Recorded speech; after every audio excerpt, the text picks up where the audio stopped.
Hi everyone, welcome back to my channel. సమస్య పరిష్కారం కార్యక్రమంలో భాగంగా ప్రజల ఫిర్యాదు మేరకు ఆదివారం కనిగిరి పట్టణంలోని 13వ వార్డులో కనిగిరి మున్సిపల్ చైర్మన్ షేక్ అబ్దుల్ గఫర్ పర్యటించి ప్రజల సమస్యలను ప్రత్యక్షంగా అడిగి తెలుసుకున్నారు.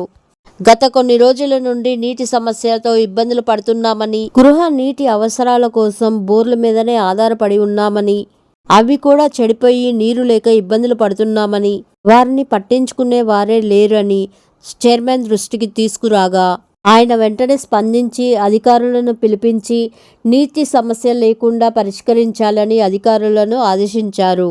ఈ సందర్భంగా కనిగిరి మున్సిపల్ చైర్మన్ షేక్ అబ్దుల్ గఫర్ మాట్లాడుతూ, కనిగిరి మున్సిపాలిటీ పరిధిలో మౌలిక వసతులు అయిన నీటి సమస్య, విద్యుత్ సమస్య, పారిశుద్ధ్య సమస్యలపై ప్రత్యేక దృష్టి సాగించి ప్రజలకు అందుబాటులో ఉండి సమస్య పరిష్కరించే దిశగా పనిచేయాలి అని ఆయన కోరారు.